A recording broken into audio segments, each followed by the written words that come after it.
Assalamualaikum warahmatullahi wabarakatuh. Perkenalkan, nama saya Lea Syarigita Nur Cahyani. Di sini saya akan mereview jawaban UTS saya pada tempo hari. Ialah yang pertama mengenai pengertian Han menurut tokoh, yaitu menurut Van Apeldoorn.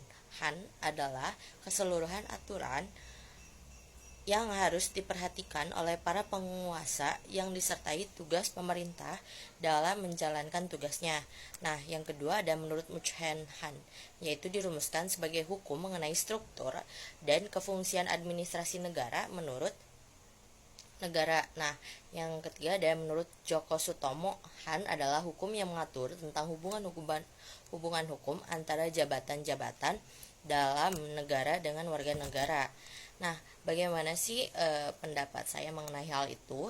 Nah, contoh pendapat menurut Van Spidon ialah pemerintah harus menjalankan tugasnya dengan baik. Yang kedua ada contoh pendapat menurut Muksan, ialah struktur dan kefungsian hukum administrasi negara itu tersebut. Yang ketiga ada contoh pendapat menurut Djoko Sutomo, ialah aturan yang dibuat oleh para petinggi dan harus ditaati oleh warga negara. Selanjutnya, Han adalah instrumen untuk mengawasi penggunaan kekuasaan pemerintahan, yaitu alat-alat atau sarana yang digunakan oleh pemerintah atau administrasi negara dalam melaksanakan tugasnya. Dalam menjalankan tugas pemerintahan, pemerintah atau administrasi negara melakukan berbagai tindakan hukum dengan menggunakan instrumen, diantaranya A. Instrumen prasarana, B. Instrumen yuridis. Nah, maka adanya instrumen tersebut cara pejabat ini melakukan tugasnya dengan baik dan benar. Dan selanjutnya yaitu mengenai peraturan perundang-undangan dan perundang-undangan.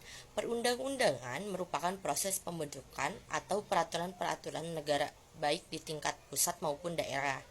Perundang-undangan adalah segala peraturan negara yang merupakan hasil dari pembentukan peraturan dan tingkat pusat dan daerah.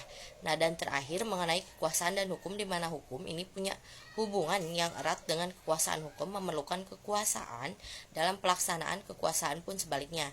Kekuasaan ini mempunyai pengertian suatu kemampuan untuk memaksakan kehendaknya terhadap pihak lain. Lalu kekuasaan ini dapat bersumber dari fisik maupun non-fisik. Kekuasaan juga dapat bersumber dari sumber lain seperti pengaruh politik, keagamaan, ataupun kekayaan, dan kekuatan ekonomis terhadap juga bersumber dari moralitas dan pengetahuan. Sekian, wassalamualaikum warahmatullahi wabarakatuh.